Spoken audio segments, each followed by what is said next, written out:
Let's go back to the $150,000 ransom demand. We're always taught to look for the win-win solution, to accommodate, to be reasonable. So what's the win-win here? What's the compromise? The traditional negotiating logic that's drilled into us from an early age, the kind that exalts compromises, says, let's just split the difference and offer them $75K, then everyone's happy. No, just simply no. The win-win mindset pushed by so many negotiation experts is usually ineffective and often disastrous. At best, it satisfies neither side. And if you employ it with a counterpart who has a win-lose approach, you're setting yourself up to be swindled. You have to get rid of that naivete, because compromise, splitting the difference, can lead to terrible outcomes. Compromise is often a bad deal, and a key theme is that no deal is better than a bad deal. Even in a kidnapping, yes, a bad deal in a kidnapping is where someone pays and no one comes out.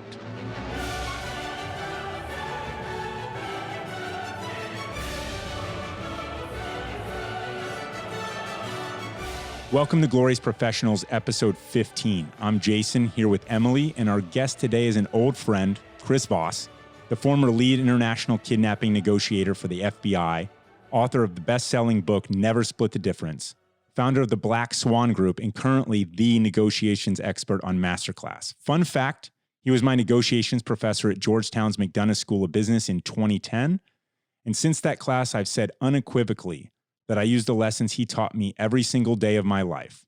They're ingrained in my head like math and English. I cannot recommend his lessons, his book, his classes strongly enough, and it's an honor to have him on the show. Chris, thanks for joining us. Man, it is so cool to be on with you, with both of you guys. And I don't know, as we talk about this, whether or not we bring any skeletons out of the closet at any point in time, like everything's fair. Everything's fair game. You drinking CEOs under the table on my boat, calling them names. We don't need to go there, Chris. We talked about this. About people being banned from reentry into this country because they flirted with the wrong guy. There's all sorts of crazy stuff out there. Yeah. It's nice to have friends that know your past, I guess, huh? Yeah. All right. So to dig in a little bit more. So you have this big resume now. I mean, you're the negotiation guy. I'll say it for you. But I'd like to go back to the mean streets of Kansas City. You started your career in law enforcement as a cop. What drove you to a life of service? Yeah, well, somewhere in my bones, I wanted to do good and have a lot of fun. You don't have to make a lot of money while you're doing that because life is so rewarding. If you pick a profession that subsequently gives you good dollars, then cool. But, I wanted to do good and have a lot of fun. And it's going to sound stupid, but when I was a teenager, before I even knew I wanted to be in law enforcement, I saw a movie about two cops in New York City called The Super Cops. And it was a true story about two guys that were ridiculously creative. They did a lot of good and they had a ball doing it. Now, another thing I didn't realize at the time, they didn't particularly listen to their supervisors ever. And I not only have I been guilty of that, but, you guys know my son, Brandon, he runs my company now. I say to a lot of people, he's so much like me, I feel bad for both of us. Like he wants to do his own thing and not listen to what I'm technically his boss tells him what to do. And so much so that I sent a text message to my old boss, Gary Nessner, probably about 3 or 4 months ago. And I said, my son is just like me. I owe you an apology. But it was really about doing really well. There's nothing wrong with helping people. And you can have a great life and be creative and be true to yourself and help people out at the same time. And that just always mattered to me. So you saw a movie. You're not the first person we've had on this show who said, I saw a movie and I was inspired to go do this or that, right? It's kind of cool to see. And what else would you have done then at that time? I mean, what else were you considering but other than becoming a cop? I don't know that I ever had thought about doing anything else for a living before that. I mean, I was 16 when I saw it. So, I don't know how much specificity, if you will. Some kids, maybe at that young age, they start thinking about what they want to do for a living. I don't know what the percentages are. In the FBI, nearly everybody is a second career professional. They started out doing something else. They had some other goal in mind. They got into it in their 20s, and it didn't quite fit. The fit wasn't quite there, and they found their way into the FBI. So in my world in the FBI, everybody was a second career professional. Everybody started out doing something else. I don't know what the percentages are. None of us, maybe 5% of us wanted to be FBI agents. Like one guy that I was an agent with was a school teacher. But you find your way. You sort of find your way into it. And I suppose maybe you're interested in helping people, and that helps you find your way. So no doubt life as a police officer was rewarding, and yet you wanted to choose a different path. So what was it about that career that ultimately you still wanted to go join the FBI? Yeah, negative stuff. Negative stuff has always led to better things for me, every single time. So my first year as a cop was phenomenal. I had a ball. I was in a high crime area, a lot of street crime, chasing bad guys, lots of bad guys running on a regular basis. And nothing better than catching a bad guy who don't want to get caught. And then, a year in, they shift me to a residential area. Now, this is a different kind of law enforcement. A lot more patience is required. I'm not an extraordinarily patient guy. I'm not an extraordinarily detailed guy. That's just a different set of parameters. And so I get shifted to a residential area, and I'm just not enjoying it as much. I get on the list for the SWAT team. I get on the list before I'm technically eligible, and the lieutenant colonel will not break the eligibility rules under no circumstances. So at the same time, my dad who has just finished paying for a college degree, and I go out and I get a job that does not require a college degree. Like if my kid would have done that to me, I'd want my money back for the college degree. What are you doing? I just paid for 4 years of college, and you go out and get something that doesn't need college. He reconciled himself that I wasn't going to leave law enforcement, so he figured, kick it up a notch, go federal. And he, like me, no idea the federal alphabet. I don't know the FBI from the DEA from the FDA. I mean, I don't know nothing from nothing. He's got a buddy that's a Secret Service agent, and I talked to the guy on the phone, and the Secret Service guy says, I traveled all over the world with the service. I'd never been out of Iowa at that point in time. Going to another state was a big deal to me. Crossing a river to go to Illinois was a big deal. And I thought to myself, somebody paid you to travel all over the world? That sounds cool. Serendipity, the Secret Service is not hiring, because that's why I went first, but the FBI is. And I thought, one federal agency from another, put in for the FBI, and it was one of the best things it was the best thing that ever happened to me after that point in time in my life. Yeah. So, I've got similar stories. I was going to join the Marines, and then I sat around and waited for a couple of years right after 9/11, and I had no idea about the military, nothing, right? I just said, hey, I went to college. I did pretty well. I can do some push-ups. They should definitely take me. And, the truth is that the line was a mile out the door, right? Everyone wanted to join because it was right after 9/11, right? And so, right. I think one of the themes of your career has been persistence, though. I mean, you joined the FBI. Did they just give you the spot of negotiator? Did it just come naturally? They said, hey, pretty please with sugar on top, do this cool job. Persistence, and here's a tweak. Never take advice from somebody you wouldn't trade places with. Like, don't look for mentors, and be careful who you would listen to. Like, no, they don't hand you that job. As a matter of fact, I go present myself to the woman running the team in New York and kind of go, ta-da, because I'm quite taken with myself, right? I'm in my late 20s. I'm an FBI agent. I got into the Bureau early. I was the second youngest guy in my class. For a while, I had the top scores in my class. She doesn't care. She doesn't care. And she literally looks at me and she says, everybody wants to be a negotiator. What do you got? What do you bring it to the table? I know you're a cop. Were you a negotiator there? I'm like, no. You got a degree in psychology? No. You got any experience whatsoever, anything at all that resembles this at all? No. She says, well, you can't do it. Go away. That can't be the case, So I literally, what do I have to do? What advice can you give me? I didn't say it that nice, but I said, there's got to be something. She said, go volunteer on a suicide hotline. Now, until you've done that, go away. Most people are taking advice from the wrong people. It's most, free advice is usually worth what it costs. A person who could tell you what to do ain't going to tell you because they're waiting for you to ask.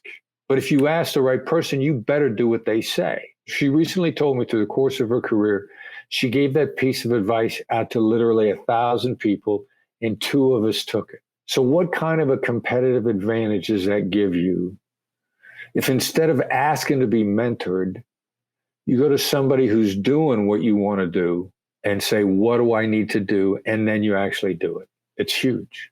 You say don't go seeking mentors out. I mean, I'm sure you had some though. How do you find a mentor then?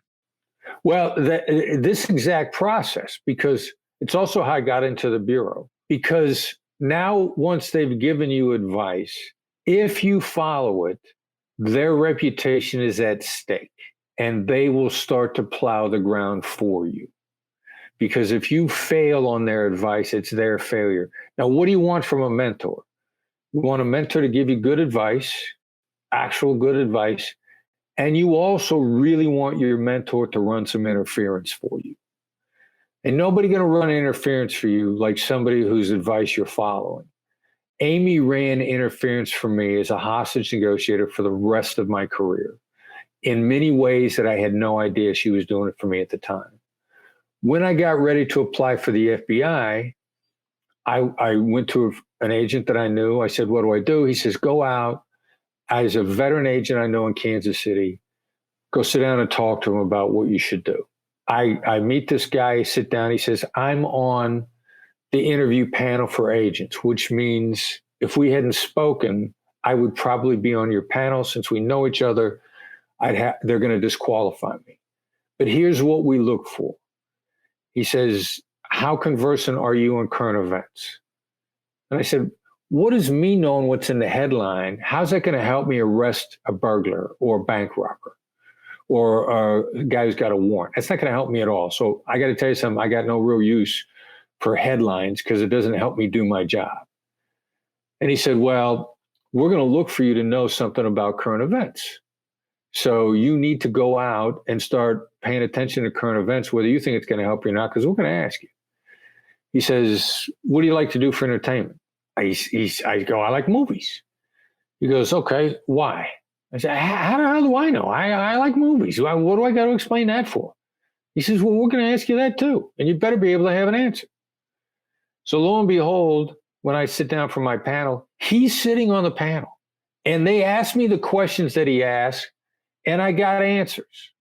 Now, I pull my file a year into being an FBI agent because I want to read the evals from my interview panel.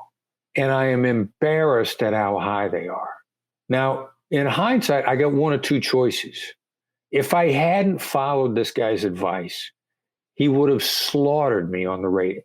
I would still be in Kansas City complaining about how the FBI was unfair and they never hired me. But because I followed his advice, now he's on the line. And I got embarrassingly high ratings, which I probably did not deserve. Because I went to a guy, I asked what I should do, I did it, and now he's on the line with me. So let's talk about the 4-letter F word. Is that fair? Is that fair what you did? Well, yes. And here's why. In an organization like the FBI, they are looking for people that are smart enough to follow good advice. They know that nobody knows how to do everything. And we actually, as a veteran agent, we hated it when new agents would shop opinions. We called it opinion shopping. They're going to walk around and they're going to ask veterans what to do.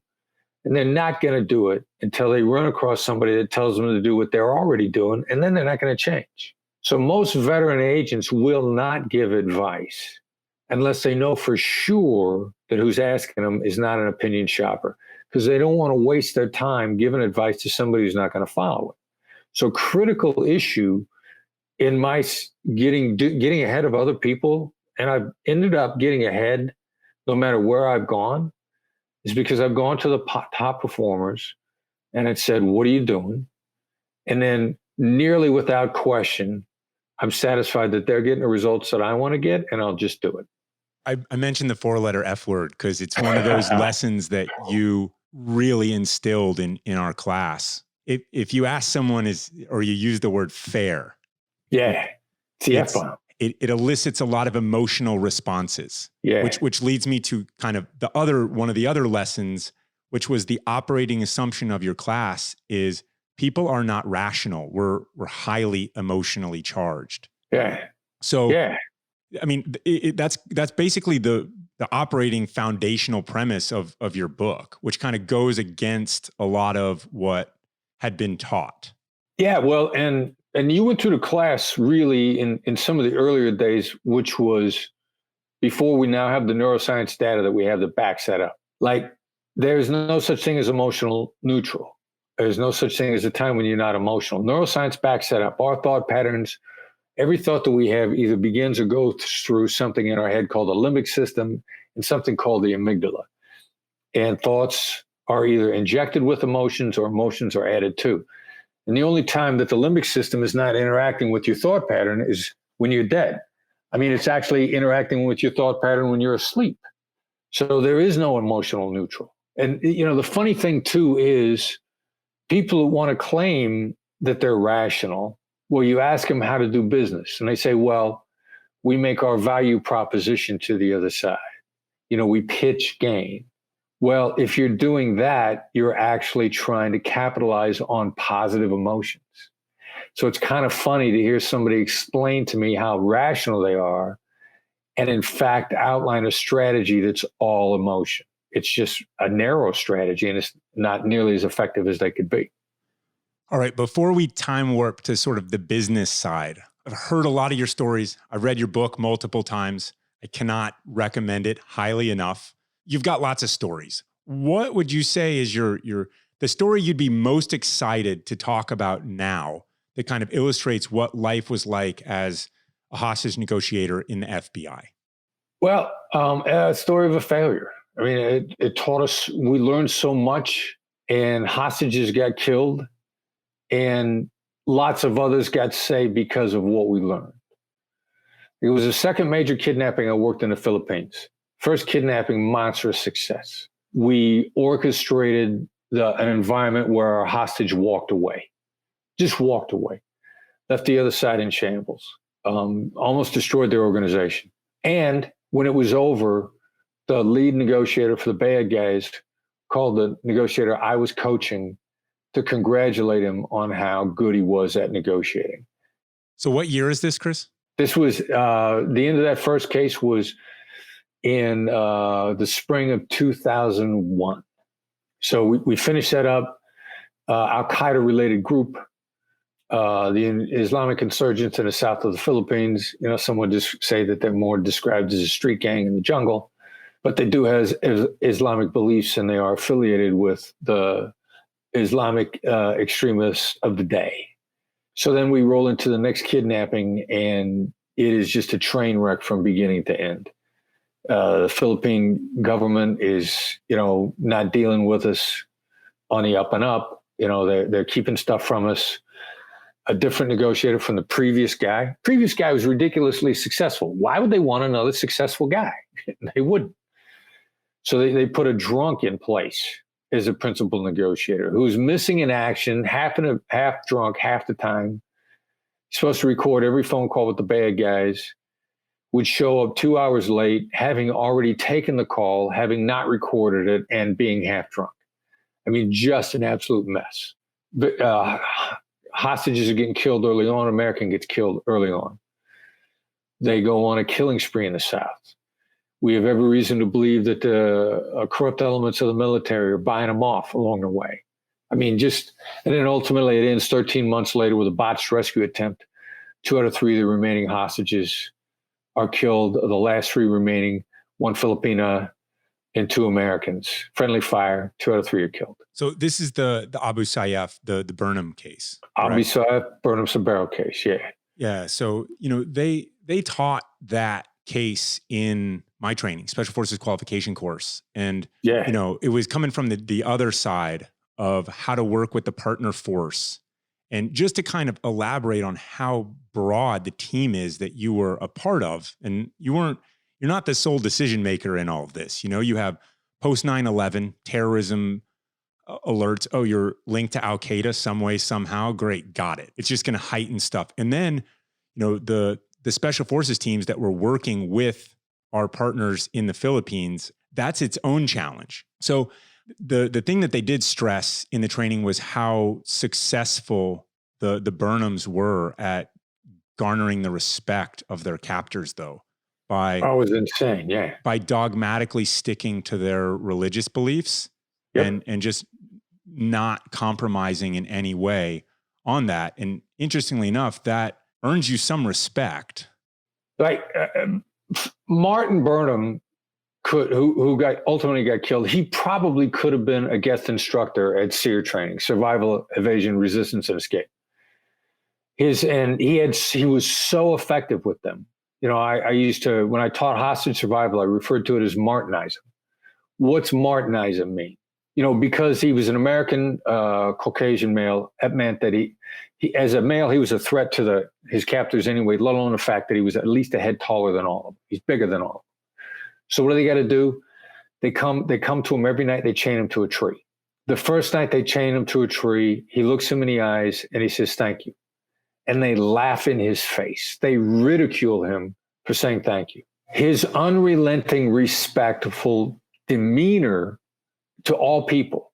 His wife, Gracia, tells us that by the time that they're a month. And so she would ultimately survive, just to kind of catch people up on the story. Gracia survives. Got an outbrief from Gracia a number of times. They a month into this unrelenting respect and unrelenting sticking to his own principles. When they come to chain him to the tree, they would switch from ridiculing him to apologizing to him for doing it and referring to him as Mr. Martin at all times. That ends up impacting the way the two of them were treated for the entire duration of the captivity. The one thing that was really tough about the entire case was they so won the respect of their captors that the real threat to them, their captors were never going to kill them. They would die of disease and exposure, and they might potentially die in a botched rescue attempt, but we end up getting a dilemma because we're assessing the risk of threat from the captors to being low. We don't know why, but since they were relentlessly respectful, not disrespectful to their Islamic captors, and stuck to their religion and all their principles, ultimately their captors couldn't kill them.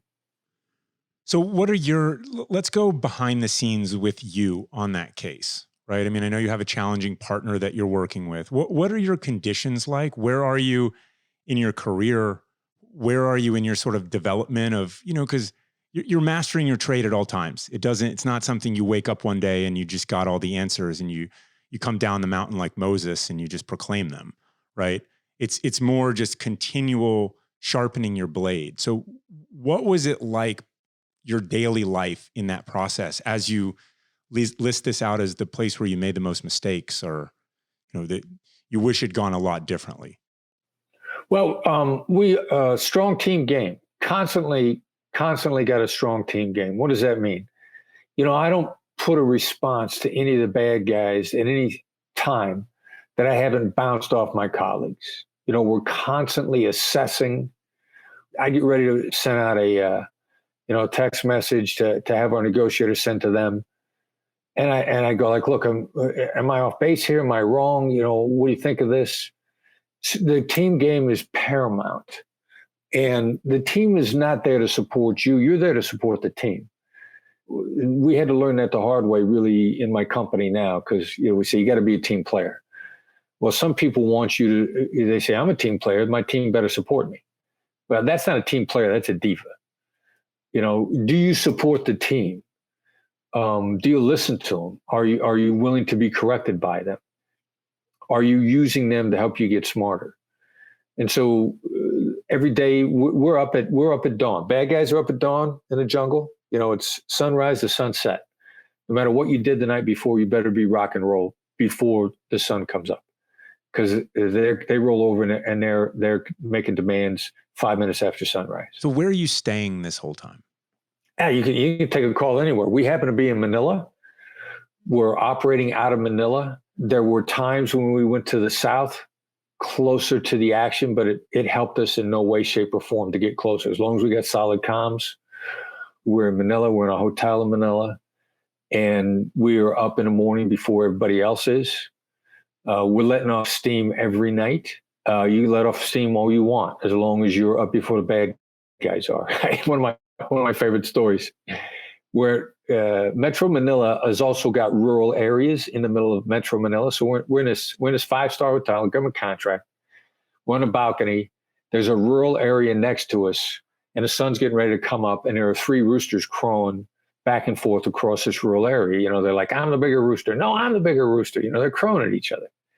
I'm there with a real New York guy, 17, a guy who was an Italian kid, grew up in Brooklyn. And I sound like I'm from New York, but I'm from Iowa. And the other guy that I'm with is from Nebraska. And the New York guy, as we're sitting there listening to the roosters, are we allowed to use profanity? Are you bleeping that out on the anything podcast you want to say? All good. You know, I think I'm this badass because I spent 14 years on the streets of New York, right? And the real New Yorker looks at the two of us while we're listening to the roosters, and he goes, I bet you 2 motherfuckers are right at home right now. He turns around away and walks away. We look at each other and we go like, God, he just killed both of us. Hey, Chris, you bring up something that I always have found interesting, in that there's a lot of internal negotiation going on before you get to like the external, like actual problem you're there for. Has that been the case in your experience, where you have to like get your team on board with things before you go and talk to the hostage takers? Yeah, if you got any sense, it is. And if you want to go fast, go alone. You want to go far, go as a team. We had a strong team game model in the FBI. Not every agency that has hostage negotiators plays a strong team game. It is not confined to the FBI. Like, for example, the majority of the PD, local police department, hostage negotiation teams in Texas have strong team games. Texas, as a state, they got very strong negotiator associations. In Texas, they actually have an annual negotiation team competition. So the Texas teams across the board, strong team game. But yeah, you got to have a strong team game. So what did that look like in Manila, and what went wrong, or in the Philippines, I should say? Like what were the big lessons learned? The big lesson learned was what we knew wasn't enough, which is gonna happen. You know, my boss used to always teach us, and it really took me to that second case in the Philippines to understand what it meant. We had the best chance of success. Best chance of success is not a guarantee of success. So it means some stuff is just going to be outside your control. That being said, if you hit an iceberg and if you sink, you double down, you go back and you review everything you did. I reviewed everything we did. And the answer came back like, we did everything to the best of our knowledge. And my response was, all right, so we don't know enough. If we haven't learned enough from inside law enforcement, that was why I ended up going up to Harvard.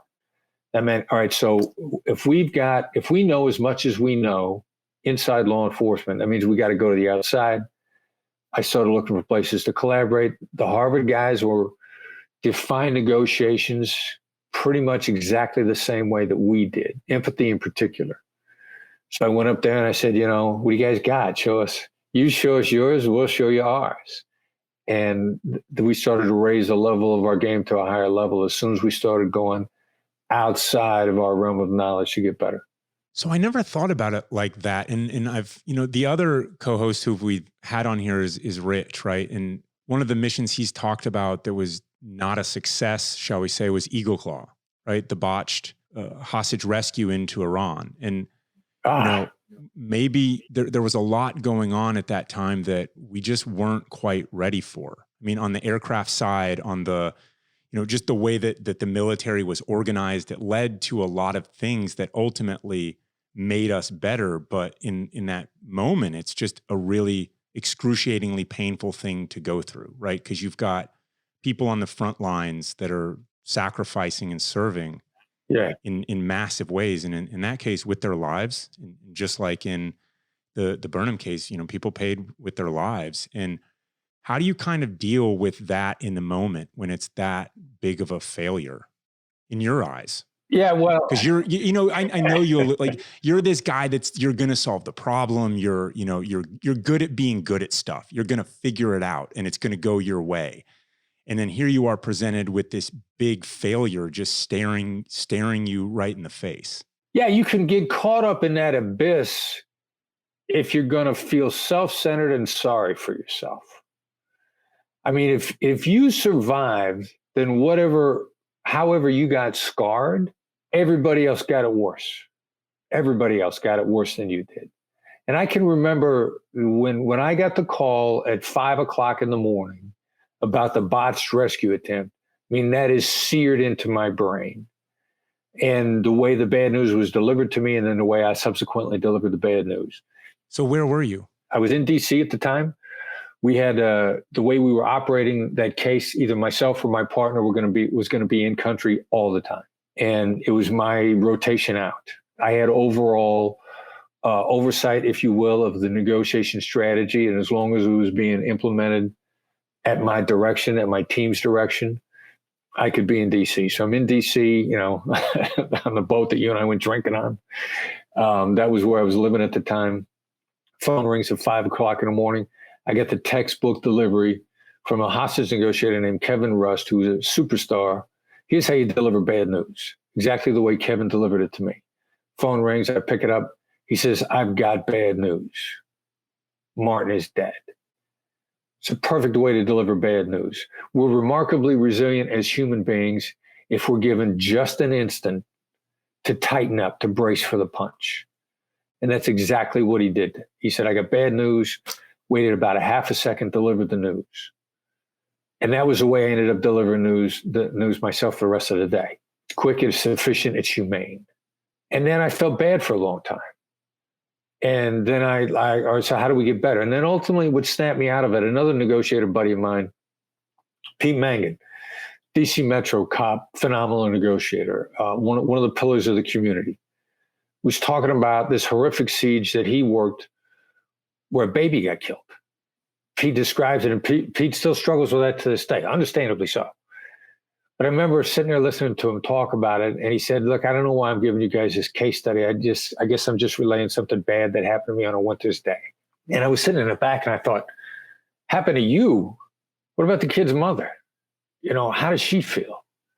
And then I thought, you know what? As hostage negotiators, this ain't nothing compared to what the families go through. So it's our job to pick ourselves up and get better, period. And either you can do that or you can't. And if you can't, it's no bad on you. It just means there's something else you need to be doing.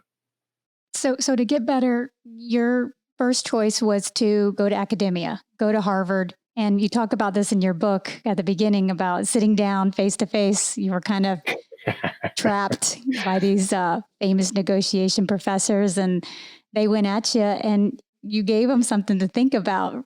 How did that experience change you? Well, first of all, those guys were remarkably open to the learning at the time. So, yeah, Bob Mnookin, brilliant dude, thought he was going to teach me a lesson in front of some other people. And not only didn't, but then his resilience was so much. He's like, okay, what just happened? Or what do I need to learn from it? And, since this went a different way than I expected it to, we got to work with these guys. We got to learn what these guys have. And that was what led to him saying like, hey, you got to come up here and collaborate with us. I was lucky enough at the time when I sat down with them first, they were going through the winter negotiation workshop, which was kind of like their best effort annually, is between the two semesters where you get immersed. I mean, it is immersion negotiation training all day, every day for 13 days, top of your game, no time off. When you're not in class, you're working and you're prepping for the next day. It's around the clock. And he offered me the opportunity to come up and be part of it.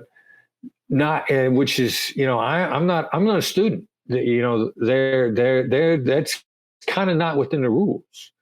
But they were open enough, open to learning. Don't be scared to learn from anybody. They wanted to collaborate, and we were off to the races from that point on.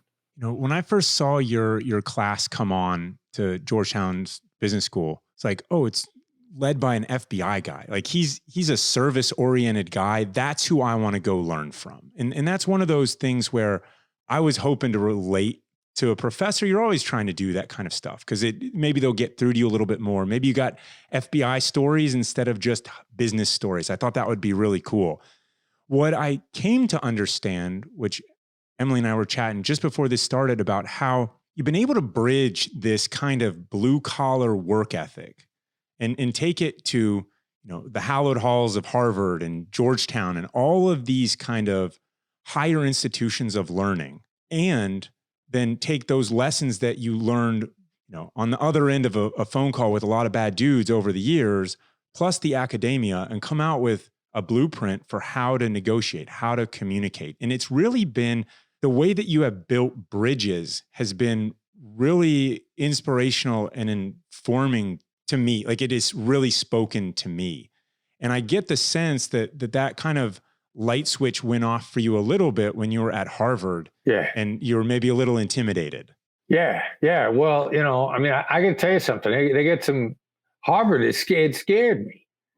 I didn't know what I was getting into. I figured that they were far more sophisticated than I was. And that, if I was just if I was quiet about it, I wouldn't get embarrassed, and then I would just pick up what I could. And, I was fortunate enough. They got a phenomenal teaching staff up there. And, I'm a little rough around the edges. So after interacting with Bob Anukin, he walked me over to two of his best instructors, Sheila Heen and Doug Stone. And they're phenomenal people. And I just hit it off with them right away. They're wonderful people, upbeat, open to learning, open to collaborating. And then I did a lot, and I did with Sheila's husband, John Richardson. They made it easy for me to make entry into their world. And I think principally because I was willing to listen to what they had to say. So how did you best kind of combine the worlds? Was there a struggle in your head that happened? Or, because you got to write a book, right? You didn't want to write a book just for students in your class, which, sells 100 copies a year. That was never your goal. And so how much refinement did you get through academia and through all of that to kind of describe what you kind of knew or had been living? Well, the biggest thing through that process was, first of all, my son was involved pretty much the entire way. And he knows his stuff. He runs my company now. He's the president of my company. He knows his stuff. He's been exposed to it and been absorbing it since he was 2 years old. Now, initially, I just had him there because we wanted to videotape the classes because I wanted to review my instruction. The emphasis has always been the pursuit of perfection is a fool's errand. But you should always be working on getting better. And so, let's videotape the classes and we'll review them and we'll get better. So he was there as a sounding board for that. So you get into the academia and you kind of make it up as you go along and you find your way. And my real issue with the way they did things at Harvard was there was almost all an emphasis on fake negotiations, negotiation scenarios that they provided you. But I liked the way they analyzed them. So I thought, all right, so let's get the analysis a little more specific, but let's put the emphasis on real negotiations. So as you knew, I made it a condition of the class that you had to go out and negotiate in real life and, bring the results back. And so the class, that you were in, where we crossed paths, I didn't know how lucky I was to fall into that environment. But the part-timers coming to class at night, well, they're part-time because they're working in the day. They're putting a career together. They got real problems. They're taking a negotiation course because they want actual answers of stuff that works in real life. So you got a group of people that if you got an instructor focusing on real life, you guys are all like, yeah, give me this tool and let me take it out there and see what happens, as opposed to doing the pretend negotiations help a little, but let's go out and find out what happens in the real world. That's exactly what people complain about academia, right? That it's hard to apply it to real life. And so that's what we were talking about earlier, is that you were able to basically extract what was helpful from academia, the analysis, maybe some of the labeling, the categorization and things like that, and put it to real actual scenarios. And I think it's just such a practical, simple take, but it's worked. What did you say at the outset? Anything that looks really simple is probably not really simple. Yeah, It's exactly. probably really hard. So I'll tell you what I did specifically was I went back, I'm running GoRuck out of my condo in DC while I'm at business school. Yeah. And I had this Post-it note and I wrote it on the fridge because we're all on the top floor. There's 2 bedrooms downstairs and then upstairs there's probably 400 square feet, right? Yeah. And there's 2 and then there's 3 or 4 of us. And I wrote key to comms. So key to communication on this Post-it note. I wrote empathy, validation, never ask why questions. Yeah. And those were just various lessons along the way, right? How to empathize with someone, even if you would spend your life trying to kill them, Bin Laden or these kinds of people. And validation is the one that has gotten me the furthest in life since your class, because I'm a natural problem solver. Yeah. And I always want to solve other people's problems instead of just validating what they say. Chris, I might need to thank you for getting us back together at this point, because after your class, he got better at this part, which I appreciate. Thank you. Hey, so there you go. I think you guys would have found yourselves back together one way or another anyway.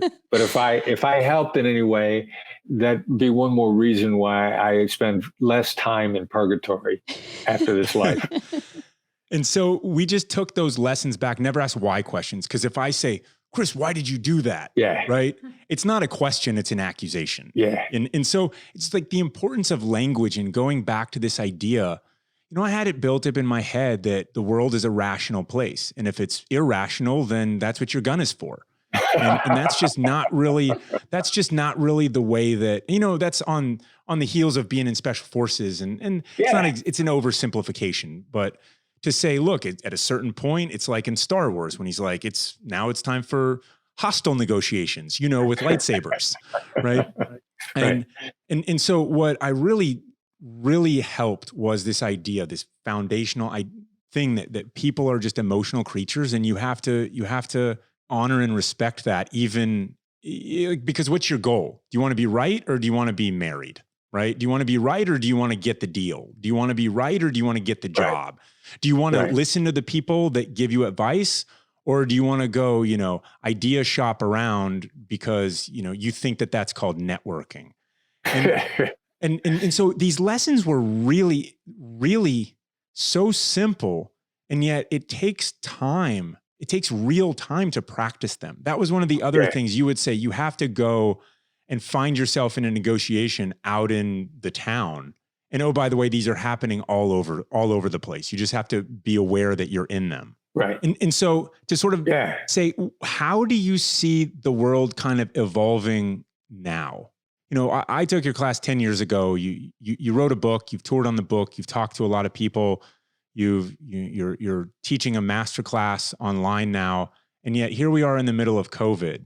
And the world is sort of shifting around us in terms of a lot of the stuff that you taught it's universal to me, but sometimes the platforms are changing. We're online a lot more. We're looking at each other on a screen. This is audio only if you're out there, but we're looking at each other as the world is on Zoom right now. Right. I mean, what's the new playbook, or what's the addendum to never split the difference that you would say is going on right now? We're using the same tools. We're making a couple minor adjustments. And the real difference, though, is the time when we're not in a crisis, people can get away with comfortable inaction. Now, comfortable inaction still is a bad strategy, and things are going to go bad slowly on you. But they'll go bad so slowly that it's like the boiling water analogy with the frog. The water just keeps getting hotter and hotter, and you're going to end up dead. It's just going to take longer. In a crisis, comfortable inaction is just not acceptable, but people don't know for sure what to do. It's the application still of the skills, of the tactical empathy. The only real difference is if I call you because we got to renegotiate something, I'm going to start out by saying, and we're telling people to say this is a shit show. This is a shit show. You don't know what the hell is going to happen tomorrow. You're worried about whether or not you're going to be able to pay your bills.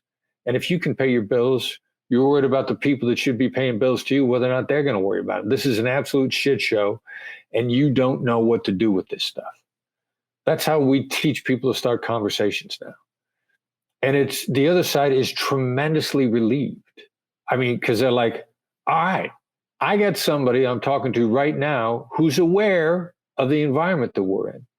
You know, the real problem with bad negotiation approaches, now you call somebody on a phone now to start a conversation and you go, how are you today? Now that's really well-intentioned, but the problem is some voice in the back of the other person's mind, they're going to say to themselves, how am I? Are you not aware that the world is locked down? Are you unaware of the fact that we're approaching Great Depression era unemployment? Are you unaware of the fact that I'm worried that if I go to the grocery store, I'm either going to catch a bug that's going to kill me or kill somebody in my family? So, you know, let's openly acknowledge the elephant in the room because it will speed things up. And we're working in a team game. The team game is as important as it ever was. A woman that's a founder of a startup who's a friend, and I'm on their advisory board. They had to liquidate their office. Like half the other companies in San Francisco right now, everybody's selling their office furniture because they're all going virtual and they're not going back to their offices, which is going to kill the commercial real estate industry in San Francisco. And the office furniture industry is getting ready to take that hit too, because all this used office furniture that's still in great shape is being dumped on the market. And she's calling her vendors and saying, you know, you're going to have to give us some life support here or we're going to die. And one guy's going batshit on her. I mean, absolutely batshit. Enough so that our normal approach to deactivate the negatives is not kind of working. But I got a team game, right? So I call one of my colleagues and I say, this is what I'm faced with. We're not quite getting out of it. The guy's going batshit right now. He's going to file a lawsuit and he's not going to win the lawsuit, but it's going to interfere with her ability to get funded over the next 6 months. So he's got her hostage. And my buddy's response to me is on my team, Derek, he says, well, you know, the reality is we're successful 93% of the time. This might be one of the guys you got to kill. You know, inside the team room joke stuff. Inside the team room joke, right? Or just cut your losses, right? Yeah, cut your losses. This is going to a lawsuit whether you like it or not. But then he said, throw this in. And there's a segment of the population that has to be apologized to even when they're the ones who are in the wrong. There's something about the way that they're built. Because when you break your business relationship with them, in their view, and it's the other side's view, you're breaking a personal relationship, you're offending them deeply. And the guy on the other side of the equation here is completely in the wrong, which is why we're not the least bit afraid of a lawsuit itself, because he's going to go to court and lose. He's got no leg to stand on, and that's not going to stop him from filing. She sends the next email out. Clearly, I have offended you. I apologize for that. It was like a schizophrenic that had just taken his meds. The next email back from him was tremendous relief. We'd completely missed how important the personal nature of the business relationship was to this guy. Far more important to him than it was to us. He was the one that was going nuts on us. So that if somebody's screaming at you, you think the last thing they're doing is trying to protect the personal relationship, that they're embarrassed, they're humiliated over the loss of it. And it makes no sense whatsoever that it was an apology, a recognition of the offense taken. Doesn't matter that it was never meant, but it was an offense taken, and it changed everything. And they settled an argument that had been raging over email for a couple of weeks, got settled in less than 2 hours with an apology, which I never would have thought of if I didn't believe in a team game. You've spent a lot of your career talking to people on the phone. You spent, you know, a lot of time in my class, right? When I was learning from you, there's a lot of face-to-face. Now there's a lot of Zoom calls. There's a lot of, emails are a thing. Text messages are a thing. You've got all sorts of different ways to get a hold of people. Right. What will people have to adapt to? These fundamentals that you bring up, like right now, when you talk about physical cues and body language and what's happening with the Zoom world, the digital space? Here's a wacky thing with the Zoom world. There was so much more unguarded body language on Zoom. There was more unguarded body language on Zoom than there would ever be in person.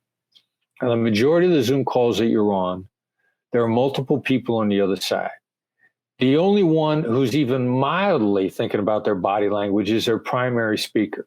None of the rest of them are. I will intentionally tell a really bad joke at the beginning of our Zoom interactions when we've got multiple people on the other side, which is pretty much every one of them, because I'm looking for the people around the periphery to basically go into an epileptic fit because the joke is so bad. I mean, they would just go like, and they are all over the place. Whoops. Yeah, see? Just knocking your own books over. I'm knocking my books over behind me. But the unguarded body language is insane on a Zoom call. We're on a Zoom call, and my son Brandon says to me, "Did you see Eric when you asked Mike that question? I thought Eric was going to throw up."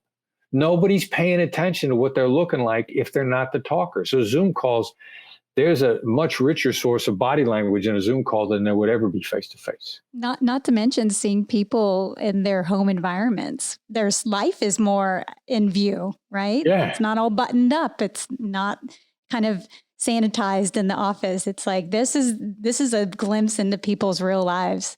Yeah, which is cool, because then, you kind of should be seeing them more as human beings anyway. So you're going to get the two-way empathy. We need empathy two different directions. I think it is, in fact, kicking more two-way empathy into these conversations. So tell me more about that. What does that mean? Well, seeing, empathy is really seeing where the other side's coming from. If somebody's getting upset with you, in their view, they got a reason to be upset. If they're upset, it's because they feel like they're under pressure. You may not be able to see it otherwise. You might think, this is a tactic. Look, sometimes somebody being upset with you is a tactic. Unquestionably, there are negotiators out there who do that as a tactic. They're in the minority. In my view, it's no more than 25%. But if you assume they're all like that, then when somebody is acting, quote, irrational on the other side, in their view, they got a reason for that irrationality. You don't have to agree with it. You just have to demonstrate any recognition of it whatsoever. And a recognition of it begins to instantly build a two-way bridge. So it's funny because you're seeing in this chaos, there's opportunity. Oh, tremendous opportunity. Yeah. Yes. I got actually a meme sent to me by a bunch of friends, and it was actually, I got it sent to me multiple times by different people. And it said something like, the boss was talking to someone on the Zoom call and telling them, I'm going to need you to work on this project. And kids run behind and like half naked with a cape and like, some fire source. And then it says like, never mind. I see you got your hands full. And it's just, like you said, it brings this whole sort of human quality. We've been working this kind of staggered schedule. He goes to work in the morning. We kind of tag team, high five, and then I go in the evening. And I'm trying to, in my communications, explain this up front to people. Hey, basically, I'm kind of like offline during my normal hours. Expect me to send, messages to you in the evening. And for the most part, that works great. But like you said, you have this like, sometimes people just that aren't getting it. They're not being empathetic. They're still wondering why you can't, get on a call with them at 10 o'clock. And I basically acquiesced to this one situation. And I said, my kids might be in the way. So you're going to have to just be okay with that, up front. So I can be flexible if you can be flexible. And I think you're having these conversations and the demands have to be different. Yeah. Well, and you see, the other thing that everybody's getting more focused. And lucky enough, we instituted in my company inside Black Swan about 2 years ago. We started taking coaching from a guy that teaches the entrepreneurial operating system. And it gave us instant focus internally. And we were already operating virtually, communicating internally 10 times more than I ever thought would have been productive. So if we got forced into it now, we would be seeking ways to get focused because, you don't have the luxury of kind of dealing with stuff between 8 and 5. If you got 4 hours to get stuff done, you got to focus and you got to drill down on that and you got to pay attention and you're probably going to do all of it better. As entrepreneurs, you guys are always working on getting better anyway, but I think this takes us a little bit out of, I got this afternoon to work on that. That's going away. You got to do it when your kids are not bothering you. So what are you focused on these days? You wrote a book. I'll say it again. Love the book. Thank you. Literally, it was worth having you back on here because it forced me to reread your book again. Oh, wow. I'm like, cool. oh, this is awesome. Again, it's one of those it's aged really well for me. And, that's been great. You're on MasterClass. You're pumping through my YouTube ads because it knows how much, the ghost in the machine, right? Knows how much I love Chris Voss. So you're popping up through the YouTube ads and stuff. And thank you. Yeah. The MasterClass thing fell out of the sky. It almost didn't happen. And it has been so much better than we ever expected it to be. Oh, yeah. So how did that fly out of the sky? I mean, what was because it makes perfect sense. You see it. I mean, I saw it. I'm like, yeah, that makes perfect sense. One of their business development people, I think she got it in her head that I should be on. And we actually turned them down 3 times, and never as a tactic. When we turn somebody down, we say no really nicely. We tell people why. And when we turn and walk away, that's what we mean. Here's our issue. I don't expect you to be able to solve this. We're really flattered you approach this. Have a nice life. And because we were so nice at saying no, they would huddle back up internally and they'd make another approach. And then finally, I laid out some real harsh reality in their approach. And they said, David, the founder, is the only guy that can waive that. And we said, cool. I don't expect to be able to get into a conversation with David. He has his reasons for his rules. Have a nice life. And the next thing we know, we're on a conference call. We're on a Zoom call with David Rogier, interesting dude, ridiculously introspective, super quiet introvert. But we're like, here's the problem. And it was an IP issue. And he goes, oh, you want the Christina Aguilera clause. And I go, what's that? Well, she said, we're interviewing her, that it's likely that she would come up with a melody or a lyric while she's on camera, and she's got to own that. And it's a lot of the typical Hollywood bullshit where they want to own everything that's said on camera. And I said, we cannot give up ownership of our IP. You could sell it to somebody who could turn around and compete with us with our own material. We can't do it. And he goes, well, we'll give you the Christina Aguilera clause. She kept ownership of anything that came up in a conversation. So now how will you do it? And we're like, oh, cool, we'll do it. You and Christina Aguilera, that's a great story. That is just fascinating. That's really cool. Yeah. And that was a great negotiation. And you were just being honest and upfront. Be honest and upfront, and don't say no as a tactic, but don't be mean when you say no. Yeah, that's a great lesson. And then people will talk about it and they're like, hey, there's anybody we should be able to work something out with, it's somebody who's nice about this. And we worked it out.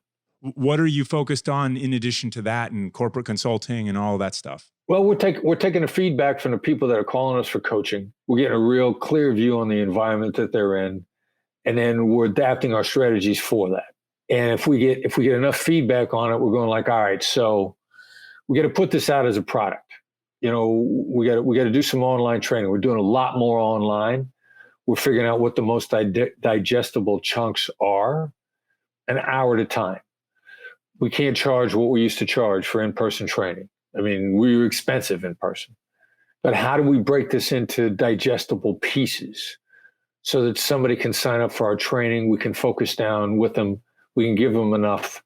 They can now begin to use the skills to buy themselves some space, some operating room, to chart a course for getting out of this. So we're pivoting it to online. We're finding a tremendous appetite for people that are looking for answers, and they realize that comfortable inaction ain't going to get it. You're going to have to pivot in a dynamic environment. There's a way to get ahead, but you got to be willing to make some mistakes. So in order to kind of pivot or go that route, I mean, I'm sure closing a deal to be on MasterClass or your next big thing, those are challenges, negotiations, if you will. What is the negotiation guru? What kind of negotiations are you facing as you sort of chart ahead?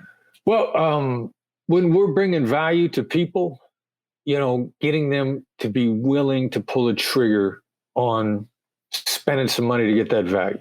That's because we get bills to pay, just like everybody else. We're always going to over deliver. We don't make every deal. We don't rush into deals. We're not looking to deal with everybody anyway. We want to weed out the people that are trying to deal with us and take our stuff for free, because there are enough people out there that are smart enough to be able to pay for what something's worth. And there are a lot of people out there that want your stuff for free. So are you seeing more on the digital side with MasterClass and other, I mean, your email newsletter, by the way, if you're out there, we'll link to it, but it's one of the very, very few that I'm on. I always look forward to the little snippets that you have, and I read your blogs religiously. It puts me in the right mindset, reminders along the way. Are you seeing more on the direct to consumer side, or are you seeing more on the business to business side right now? More on direct to consumer. And we actually, corporate company wise, we're focused on high performers. We've evolved to focusing direct to consumer. High performers are easier to teach. Corporate culture is usually counter to developing their people. You know, there's a reason that 40% of the Fortune 500 is going to be gone in 10 years anyway. There's a lot of bad corporate culture out there. There are a lot of executives that got ahead by taking the responsibility onto themselves. Consequently, they think, well, I got ahead on my own. I taught myself. I want to see people who will go out and teach themselves without my help. I mean, there's all kinds of nonsense out there. So we're principally focused on direct to consumer. Always have been. We prefer the top performers. All right. And then sort of final question is, what's the best advice you can give someone out there that listen to this? Like, what should they do in their lives as negotiators, which they are, whether they know it or not? You know, the validation thing that you were talking about before, it seems like a waste of time, but it's an accelerator to productive decisions, productive relationships. Hear the other side out first. Hear them out first. Find a way so that they feel heard. It's actually an accelerator to problem solving, to decision making, to everything. And it builds trust and empathy, a two-way street. It builds collaboration. So, you know, of all times to slow down, to hear people out, however it is that you make them feel validated. Summarize them, paraphrase them, but make sure that they feel heard. And all your successes are going to speed up. Chris, thanks so much for coming on Glorious Professionals. It's always awesome to chat with you, my friend. You guys are awesome. It's an absolute pleasure. Thank you very much. All right. And unfortunately, Chris has left the digital confines of our garage. None of the police officers are coming to get me for all the stuff that he was protecting from our time spent together. I'm just kidding. But yeah, it was great to chat with him, man. What'd you think?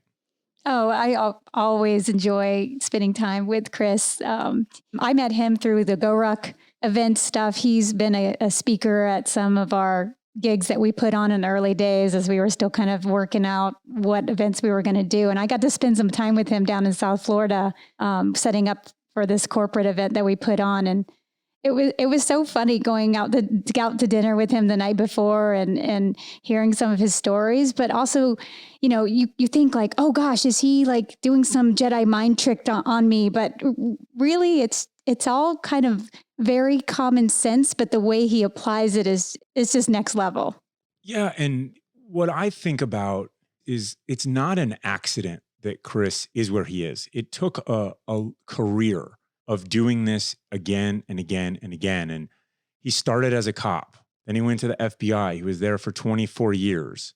Then he got out and kept kind of reinventing himself. Went up to Harvard, became a professor. You know, and in the early days when he was a professor, it's not like didn't have the penthouse suite in, you know, Manhattan or anything at that time. I mean, he was a government servant for a couple decades. And, you know, he just had a big dream to get out and write a great book and share what he had learned throughout the course of his career. And my main takeaway is that it was not an easy path. You know that he didn't want to choose an easy path, but he kept choosing a hard path, and it's worked out for him. And I just couldn't really be happier that it's him. I remember this is, almost a decade ago, maybe a little less, him telling me about that he was doing this public speaking course.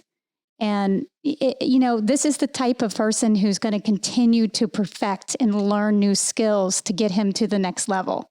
You know, that this is the same kind of guy who goes to the suicide hotline because someone had told him like, hey, you've got some good info that you need to share, but you need to get better at sharing it. And so he signed up for this course and he said he learned how to speak publicly better. 2 out of 1,000 people took that lady's advice. Think about that. So interestingly enough, I was having a chat with Rich the other day about socks, right? And everyone's got these theories about socks. So I'm smiling as Chris is talking because Rich is telling me, he's like, you know what? I've given my thoughts on boots and socks and various things. And if people want to follow that advice, then they can. And if they don't, then they don't. And it's their loss. He's like, I know which the best ones are, right? But Rich perfectly fit that mold of, he's not going to go seek out everyone in the universe to just pontificate about what the best socks or what the best boots are, so to say. He's offered his advice and you do with it as you will, right? Now, if you find the person in that position of authority or power or whatever the case may be, you want to trade places with them or they have something that you want. If they're a hostage negotiator and you want to be that and they give you this advice and they're the gatekeeper, then how about go do that? It's really easy to say, I want to do this. It's a lot harder to actually go do it and work the phones for 6 months or a year or however long it takes. But he did it. And that's a lesson. You got to do the work. And clearly we've all seen the types that are idea shoppers and they're just looking, like you said, to be validated for doing very little, next to nothing. This reminds me of when I was in my agency training and there was this really great kind of instructor, Bill. He was silver haired. He had been around. He had done that. And when he spoke, everyone listened. And I remember I got an opportunity in a smaller group exercise at one point, and I said to him, I go, what advice would you give to a young officer today on where to go and where to focus on? Because, these huge agencies, they're just microcosms for the world. There's so many choices out there. There's so many different directions you can go in. Which one should I choose? And I didn't know at that time. And he looked at me and he said, a small station in Africa, because you will get to do everything there and you will learn so much at your first tour. And I took that advice and some of it was out of my control, but the stuff that was in my control, I made sure to keep pushing in those directions. And that's what I got. And, within a month of being in my first full tour station, I was, an acting COS and with a lot of responsibility. And I was only 26. That's the big boss at the embassy for the agency. It was kind of crazy, but it proved his point that you can do a lot really quickly as a young person and fail fast and learn a lot. So the narrative at the end, it reads as a bio. Here's your CV. You did this, you did that. It looks almost like a straight line somehow, but there's a lot of dots in the middle and it's really easy to want to cut those out.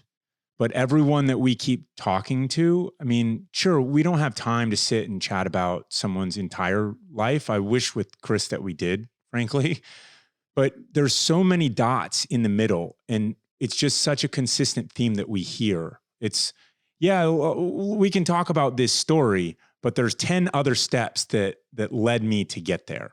And that's the part about doing the work. You can't cut corners. It doesn't work like that. And if it does, it's like when lightning strikes. Count your blessings, but that's not going to happen again. So chatting with Chris brought back a lot of old memories. He has a lot of dirt on me. I would show up. So I was going through business school and I was also starting Go Rock and life was stressful. I skipped a lot of school back then because I had work to do, legitimate work with Go Rock, where I was leading events on the weekends and tired, like a human being. I never missed one of Chris's classes. And he would say later, and he was absolutely right, that this trick that I would employ was the first question of the class, I would always raise my hand, right? No matter what the question was, because the harder questions are all going to come later, right? And so I would raise my hand so that I had never done the reading, by the way. So I would skim it as best as I could. And then he'd ask the first question and I'd give some answer that was close enough, really general. And then they'd try to, yeah, it was so. And then they would, get more specific and more specific. Well, he'd already called on me, so of course he's going to focus on someone else. That's probably the least incriminating story that Chris has on me, but he's enjoyed telling that a couple times over the years, and he was right. The point is, I'm not super proud about cutting those corners all the time. I really got a ton out of my time with Chris. I mean, I say this all the time: math, English, and the lessons that I've learned from Chris Voss. Those are things that I use every single day of my life. And so sometimes it's read a book. That's great. Reading a book is only the starting line here, though. You've got to actually do some introspection and say, how can I apply these and keep getting better at them? Right. We were joking with him also about, he's about to have his first grandkid, and we're really looking forward to the new book on negotiating with kids. Right. And he sort of chuckled a little bit. But, you have to keep practicing stuff. He is a type of person that does go back and learns more and is always going through that as part of his team. So it was awesome. I could probably ramble on forever about him. I'll stop. He has my and our just strongest endorsement for everything that he's doing. Please go follow his stuff. Thank you so much for your time.